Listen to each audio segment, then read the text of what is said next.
You're listening to Energy Insiders, a weekly update on clean energy and climate policy with Renew Economy's editor Giles Parkinson and leading energy analyst David Leach. Energy Insiders is brought to you by Evergen, providing cutting-edge energy management software for battery optimisation, virtual power plants and distributed energy resources. And Pylon, helping solar installers and retailers design high-resolution solar proposals in minutes. Hello and welcome to this latest episode of the Energy Insiders podcast. My name is Giles Parkinson. I'm the editor-in-chief of Renew Economy and editor of its EV-focused sister site, The Driven. And joining me, as usual, is ITK Principal David Leach.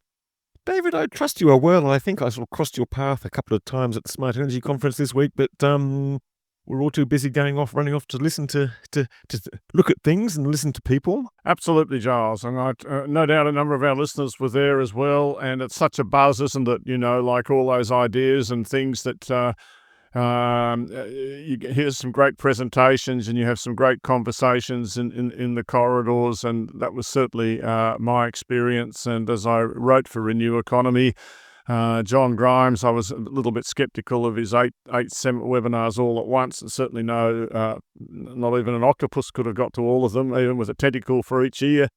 But nevertheless, what did you think of the new technology innovations, headphones and that kind of stuff? Well, look, I saw that you gave it a thumbs up. Actually, I hated it because I'm just sitting there as a reporter trying to sort of get information, trying to download comments and things like that, and I normally put my recording device on and get a transcript, and I couldn't do that with the headphones until I found out how I could. I just steal somebody else's headphones and stick my phone in it. So I managed to get that around that a bit. It was a bit weird for some of the people presenting, but look, fantastic. Look, 4 marks, that's just a sort of a technical quibble, but 4 marks. It was a really interesting event, lots of people there, lots of technologies, a real interesting shift in focus, I thought, to some of the smarter, it was, truly, like the smarter energy part of the transition. So you're talking inverters, you're talking battery storage, you're talking vehicle to grid, and you're talking about ideas and different thinking about, the shape of the energy grid. And that's the thing I think that stuck out at me. Yes, Giles, I agree. I think we all noticed that there were still some solar panels of various sorts and still some consumer inverter manufacturers showing their stuff and household batteries as they should. But there was a lot of focus on other things this year. I don't exactly know why that was, whether it was a deliberate policy of Smart Energy Group or whether it was just natural evolution. But we all did notice that change. And I particularly noticed that with the bigger space, the focus on transport. And I didn't expect I was going to learn as much about heavy vehicle emissions as I ended up finding it an absolutely fascinating topic. Because in the end, by 2030, it's likely we will be well on the track for decarbonising electricity, and that means it won't be the biggest sector for carbon emissions anymore. We'll be left with the use of gas for process heating, which is something I'm covering, but also in transport will probably be the biggest sector. And you start to think about the policies in those areas. And thanks to Chris Bowen, after about 40 years of trying, we finally got some kind of policy for cars. And I think it's a pretty good policy. But there's still nothing for trucks. No policy, no support. And trucks are 40% of transport emissions to long distance and short distance trucks. And the general message was that the initial capex is a big deal, and you put that off against the fuel savings if you can get them, but it's pretty hard to sell a lot of people, as we know, on total cost of ownership, but it's something we can do.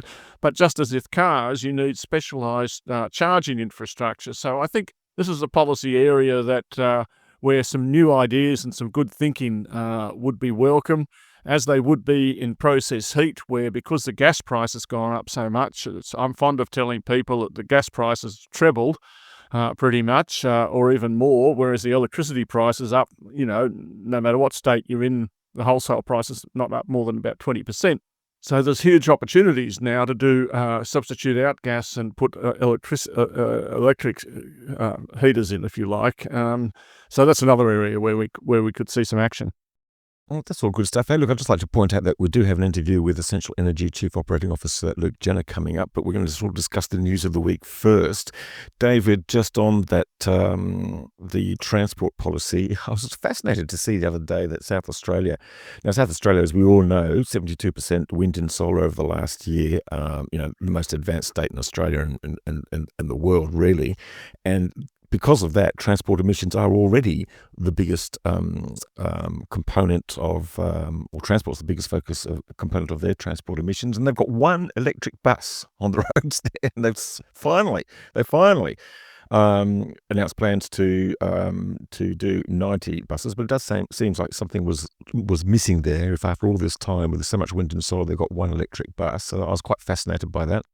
Just on your the NVES, is quite sort of alarming to see that the coalition has come out this week and confirmed that it will seek to scrap that policy. Now, what it can do, a bit like its other sort of threats, whether it can get that past the two houses of parliament, should it get to government, is debatable. But it's just sort of, it signals their intention basically to destroy and to bring anything down. And I guess we've seen that in the last couple of weeks with the state-based renewable energy targets. And I'm really interested in your view on this, David. 2 weeks ago, we saw the Northern Territory scrap its renewable energy target. Now, that was probably understandable, if not justified, because Labor had done such a bad job of following its own roadmap that had been sort of painstakingly mapped out for it about 5 or 6 years ago, and basically did nothing.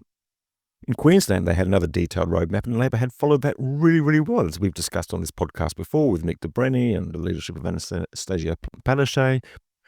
And Queensland is almost certainly heading towards its 50% renewables by 2030, and was making pretty good fist of laying in the groundwork to get to 80% by 2035. And the new state LNP government's decided not just to rip that out, but 3 days after another unit at Callide Coal Hub exploded and went offline for at least a couple of months, it's announced it's going to spend probably hundreds of millions of dollars keeping the damn thing open. Please explain, David. Well, I don't think that actually will be of any surprise. I do believe there's one member of the Queensland Parliament Cabinet, I think it's the Planning Minister. Yes, who's notorious for being as backward-looking as his federal counterparts. But I don't want to pick a fight with anyone. The vibe I got is that there are just so many good. Firstly, it's not wrong that Queensland has a review of its planning requirements. Every state needs to think carefully about planning and to do planning in a way that is consistent with long-term sustainability goals. And a little bit more time on doing the planning, I think, is no bad thing. Once it gets to the federal thing and sinks into the quicksand up there, where I think there should be some statutory time limits for review, that's another matter. But the feeling I got from Smart Energy, and it's just a feeling, is that there's still reasonably good prospects in Queensland for getting your stuff built. Yes, they're going to keep the coal generation going, but it's like, as I've often said, it's like having the best horse-drawn carriage when everyone's moving to cars. You just can't get ahead by looking backwards, right? The world is in a race of various races, endless number of races, and they're all run by looking at where you want to end up and working backwards to where you are today, not by looking backwards and trying to go back there. That's just not going to happen. And I want to say one more thing on transport in regard to the South Australia thing. The point that was made by the Heavy Vehicle Association, and I think it's perfectly correct, is that whereas electricity growth is relatively sluggish, car and kilometres travelled is growing quite quickly. And, if you don't electrify the fleet or otherwise decarbonise it with biofuels or whatever it is, then that source of emissions is going to grow very fast. And that's why I think we all still need to think about that. No, look, that's interesting. And also I'll just point out in Queensland too, we've mentioned this before. We've got Rio Tinto wanting to build those massive wind and solar farms, and Bungapan and Upper Calliope and Something Creek, Edify Energy's sort of combined solar and batteries as well, which will sort of provide at least 1/3 of its dispatchable needs. So it's got this sort of fascinating, well, I don't know whether it's fascinating, it's actually sort of quite sad, really, sort of scenario where you've got industry going full pelt in one direction, and there's sort of as you say, the coalition government sort of looking at its bright shiny new, well, it's not bright shiny new at all. It's old horse and cart. It's coal-fired power station, saying, "Look at this, I'd like to keep it going." But yes, it's all a bit sad. Now, Giles, speaking about approvals, another thing, I've just came from a conference session that has been run by a development for business, NHA, and we had on the first session Ewan from the New South Wales Planning Department, who was pointing out that there's gigawatts and gigawatts of batteries that have already been developed in New South Wales, approved in New South Wales. I don't know if they got a connections agreement, but construction's not going ahead. And, you can get a battery approved probably in 6 months if you do it right. So there's still plenty of scope to get new batteries in the system. And there's quite a focus on getting the planning stuff done well, even if it does mean that some big projects, not looking at you, Delta Yanko, may need to go back into the planning system. Yes, well, we shall wait to see. Well, there's been a few developments on the renewable energy zones, particularly in New South Wales over the last couple of weeks. One is the ACERES, I think that's how you pronounce it, the consortium, which has now got the go-ahead and the financing and the final approvals to start construction in the Central West Arana zone. And my understanding is, as we're recording this, the New South Wales government's announcing the first stage of $60 million worth of community grants. So it's all sort of going ahead there.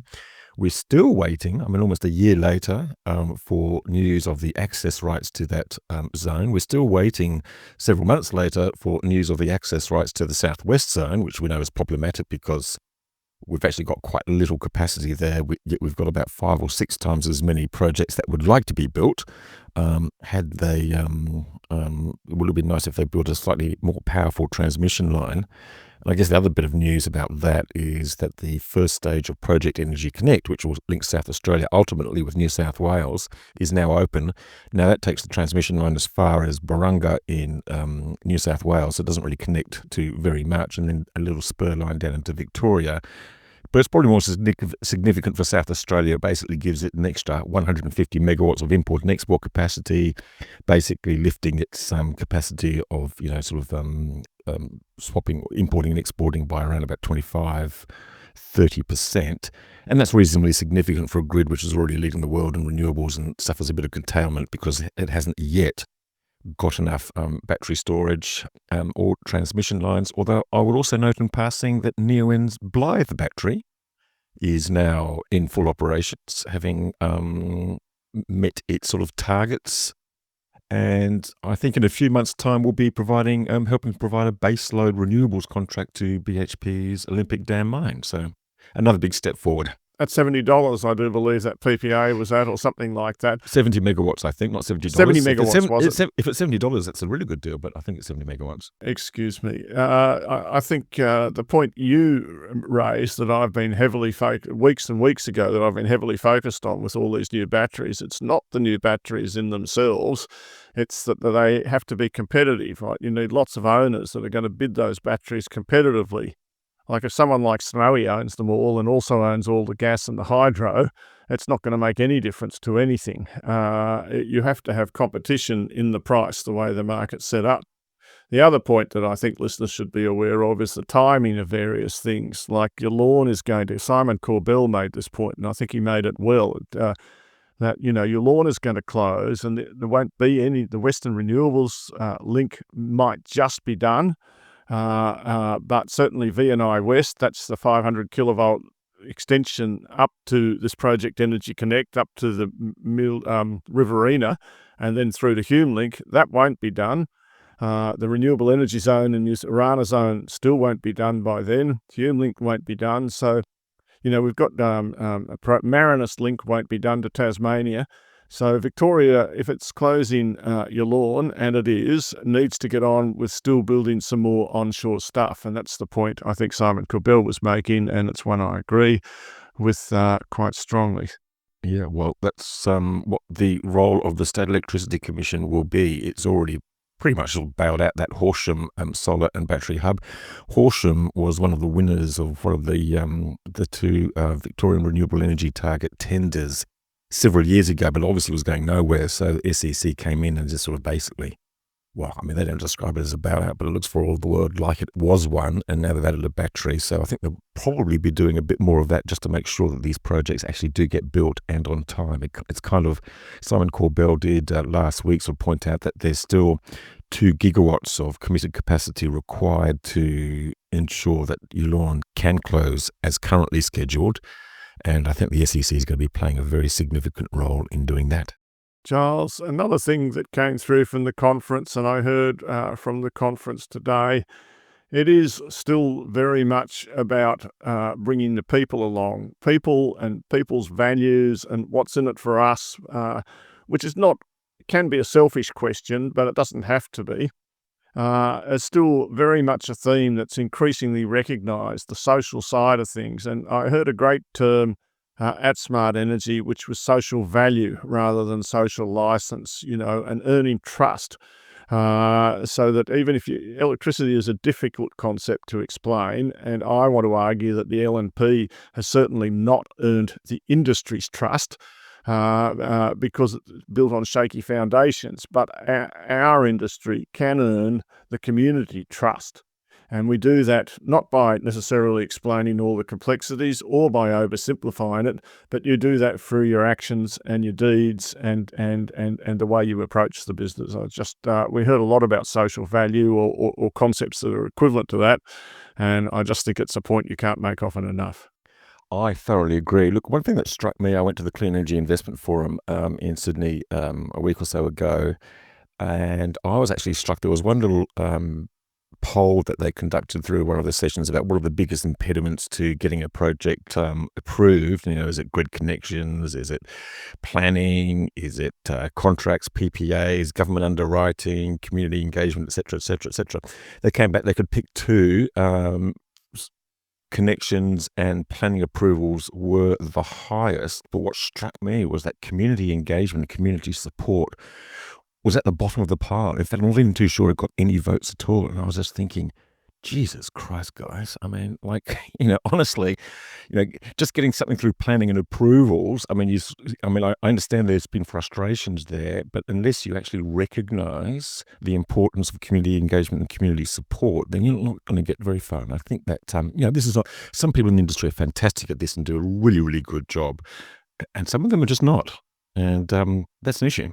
No, I think the big capital guys just talk to other big capital guys and think that's their job. They don't actually have to explain themselves. It's no different to big business in any other sphere of industry, unfortunately. And on the Switched On podcast, Anne Delaney's got a fantastic interview with a guy called Tony Ender. He's a sheep grazier out west of New South Wales, and she met him when she went to a conference at Narrabri a couple of weeks ago, and he had a whole bunch of wind and solar farm developers sort of come and look at his property. He's got a great property near the substation, etc., etc., etc., and he just basically told most of them to piss off. And then he decided, having a look at the sort of the business case for his farm and all the droughts and the climate effects, he thought, well, no, might as well do it. So he went back and rang up AGL for a 1-800 number and see if he could get a deal for a solar farm. And he now hosts one of the biggest solar farms in the country. And it is a cracking story, just about lessons from all sides. And I do recommend that people have a listen to that podcast, the Switched On podcast with Anne Delaney and the interview with Tony in there. And speaking about things people should listen to, Giles, they've probably heard enough of us rabbiting on as usual, and we should get to our star guest for this week. Well, look, that's right. Yeah, look, we've talked about transmission, the big transmission companies, those big transmission lines, and we've had discussions previously with the likes of Ausgrid's Mark England about the sort of capabilities of the existing distributed networks, just the sort of simple poles and wires that run past your houses and connect in between towns and cities and things like that. At the conference, Essential Energy made quite an interesting announcement about its new vehicle-to-grid trial They've basically given approval for a new cable supplier, SIG Energy, having tested with a big electric ute, a F-150 Lightning. They've been doing tests up there for 6 months in Port Macquarie, and they're now basically ready to go for the rest of the grid, for vehicle to grid. They're just really waiting for some of the other car manufacturers to get their act together and their approvals organised. Anyway, I caught up with Luke Jenner, who's the Chief Operating Officer for Essential Energy, and after this short break, we'll have listened to that conversation.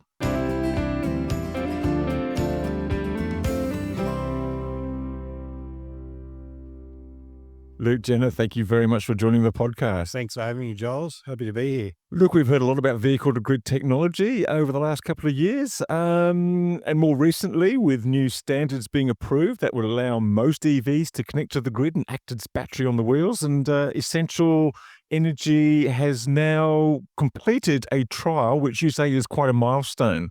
Tell us what you've done and why. Yeah, so we've completed our trial of vehicle-to-grid, and what we're announcing today at the Smart Energy Conference is the ability for consumers to actually buy a product, the SIG Energy battery, which has an inbuilt DC charger in it, bi-directional charger, and they can connect that to an Oz EV Ford F-150 Lightning and actually have vehicle-to-grid available in their home right now. It's actually a thing. It's been something that's been talked about for years and years, and we wanted to actually bring it to our consumers from today. So it's here. Yeah. So vehicle-to-grid's been talked about for a while, but it's just been limited on this old protocol called CHAdeMO, which was really applied to two cars, which not really, well, the Nissan Leaf and the Mitsubishi Outlander. Most modern EVs, or all modern EVs, use the CCS2 technology. And we had not developed the standards for that now. And we had to go through and tick it off with the networks. We had to tick it off with the car manufacturers. We had to tick it off with the grid regulators, and we had to see these new products which actually could deliver that facility. So I guess you've got tick on all four boxes, at least with one car manufacturer now. Yep, absolutely. So we did do significant research using the old CHAdeMO technology primarily on the Nissan Leaf, and we've actually got a customer down near Goulburn who's using that in the wild, and he was our first customer. But as you said, CCS2 is the common standard now, so we wanted to develop that product. So that's why we worked with SIG Energy with their two-way bidirectional charger, and which is DC, and we worked with Oz EV because they're an Australian remanufacturer of a Ford F-150 Lightning. Yeah. So they've got access to all the codes and the software to make sure that it actually is compatible. And how do you end up with a Ford 150 Lightning? Because, So Essential Energy is the poles and wires business in rural, regional, and remote New South Wales. And as you can appreciate, we cover all sorts of terrain. And we've got a mission to electrify our fleet. And so the F-150 Lightning is a trial unit that we bought so we can test the capabilities of electric utes in the field, then understand what are their limitations and also what advantages do they bring to our workforce. So that's how we ended up with the F-150 Lightning. And the F-150s, they're nice cars, but they're not very cheap, and there's not many of them. So when do the owners of other sort of electric vehicles able to do the same sort of thing? Because everyone seems to be desperate to do it. I mean, most of the queries that we get now is like, can we do vehicle to grid? And that's really the rub of what we've done. So we built an innovation lab in Port Macquarie where we're testing all this technology.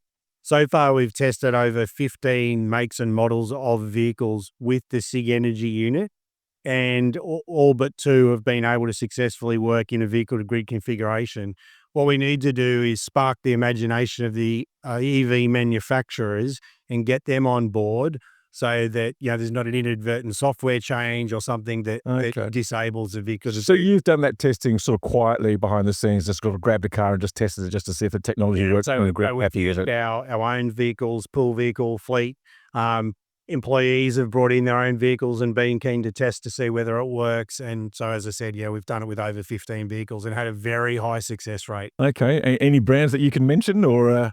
Well, I mean, all the popular brands have been tested, and the common ones. So they're not talking like high-end supercars or anything like that. These are cars that mum and dads would buy, that our employees are buying. Yeah. So all the common ones are working. But we really need the manufacturers to get on board. Yeah, and what do you need them to do? Are you talking to them, or is that somebody else's business job No, to we do that? are talking to them. We're talking to them directly, but as you can appreciate, Australia doesn't really have its own car industry. There's the remanufacturers like Oz EV, and so sometimes there's a kind of a layer that's hard to get through between the Australian distributor and the parent company overseas, and that's probably the layer we need to break through. So what sort of timeline do you think? By the end of the year, might we see more car manufacturers doing this? I mean, yeah, because I mean, a lot of people are desperate. I mean, I actually, I'm on your network in the north of the state in Byron Bay, and we had the sort of the little cyclone that came through and knocked down a whole bunch of trees. And you guys did a terrific job getting the power back on, and we were very happy. But I was without power for 12 hours. I was sitting there looking at my 2 Teslas in the driveway and thinking, well, that's bloody useless because they're not helping me out at all.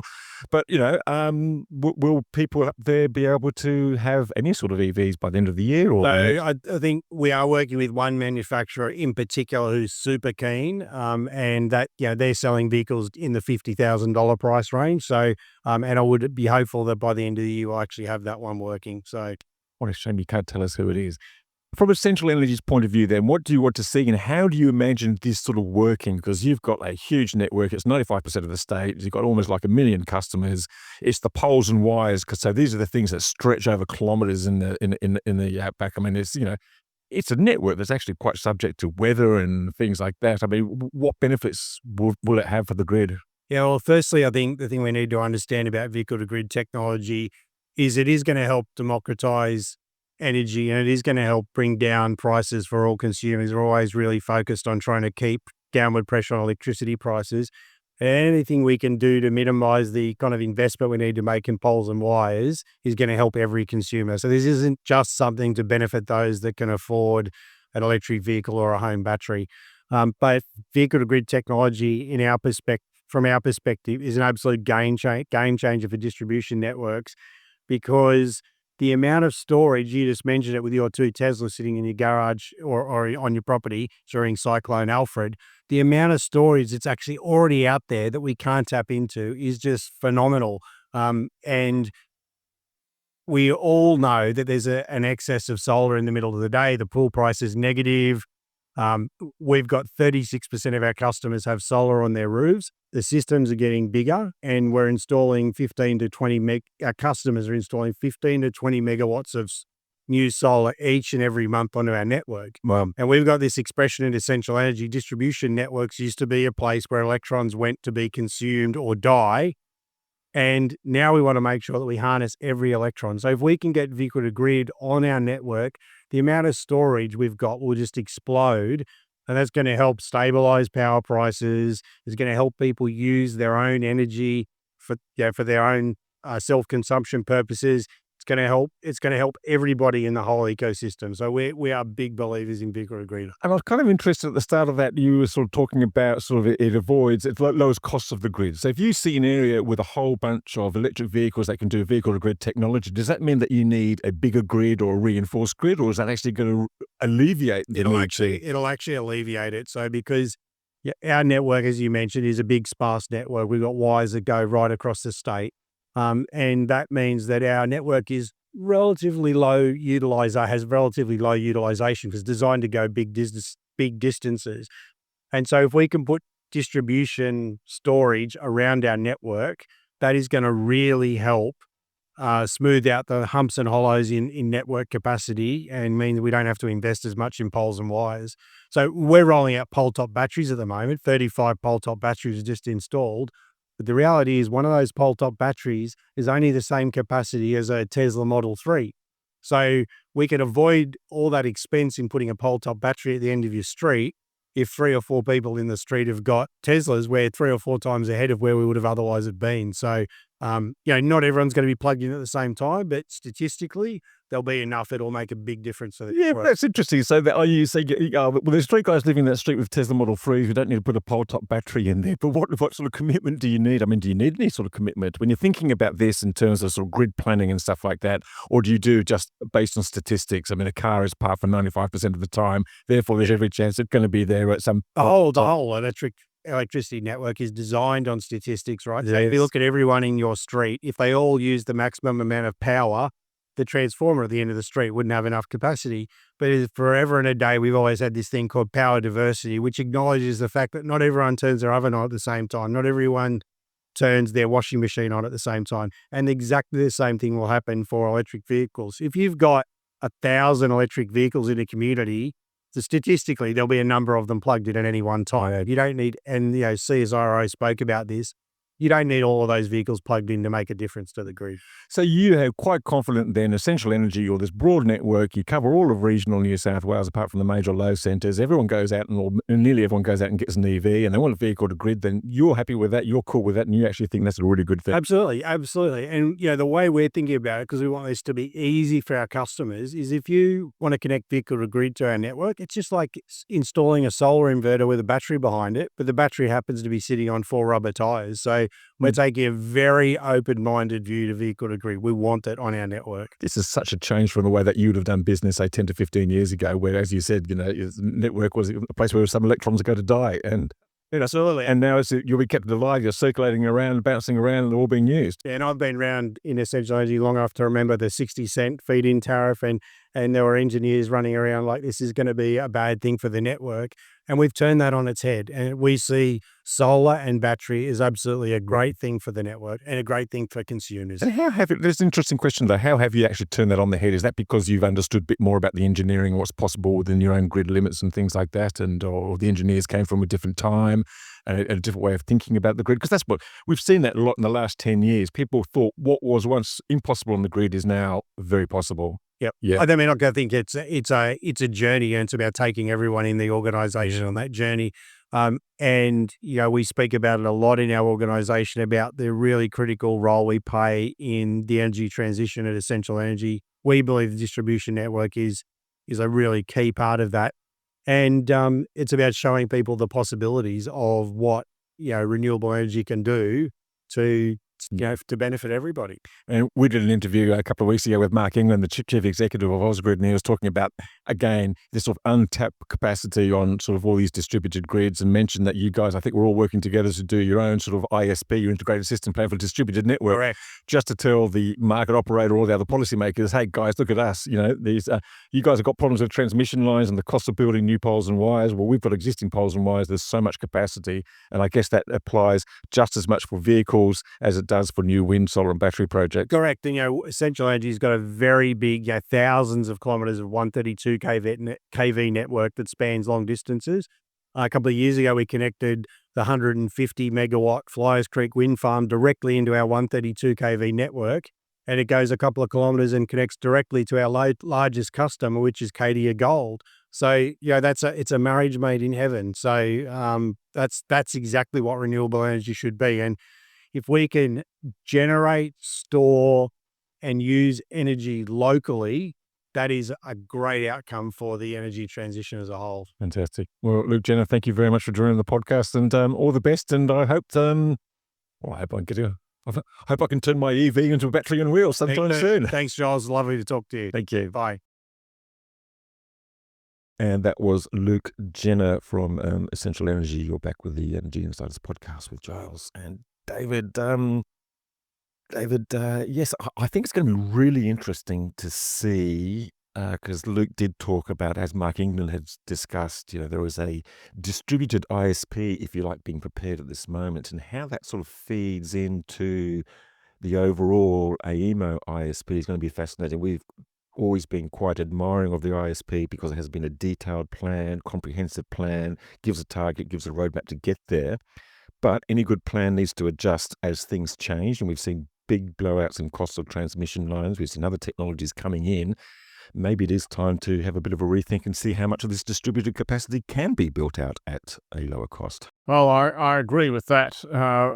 I do agree with that. No battle plan survives first contact, is the famous saying. And the good thing about the ISP is that it is a plan and it is capable of being adapted. It adapts to changes in policy. It's clear there is a lot of scope in the distribution grid. As far as I can understand, the average capacity utilisation through the wires and poles is very low. The average, the peak might be quite high from time to time.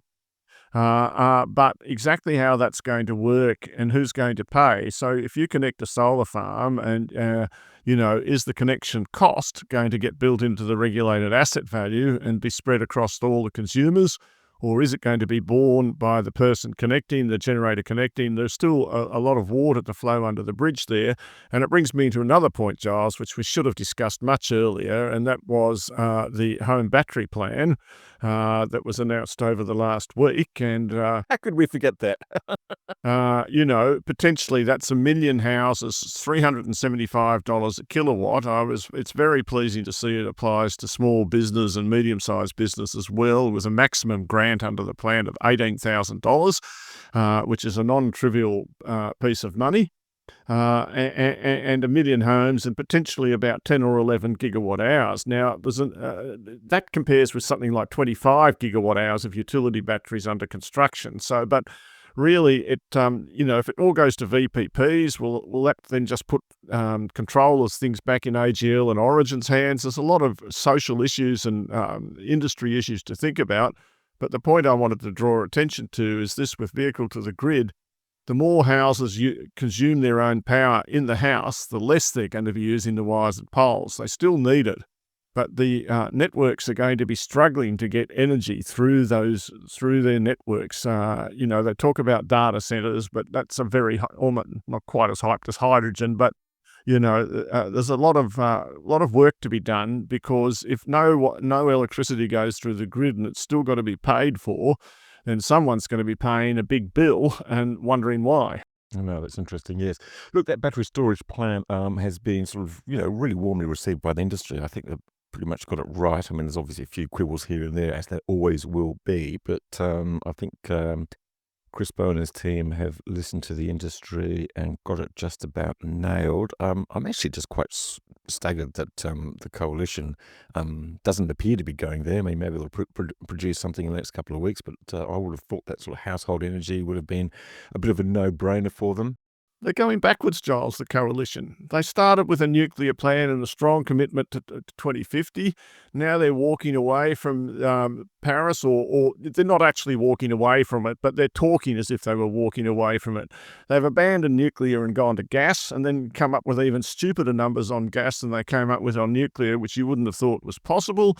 They're walking away from these vehicle credits. I mean, they're going backwards to their true beliefs, which is fair enough to go to your true beliefs, but they're just not the beliefs of anyone except a minority of people, mostly in northern New South Wales and Queensland.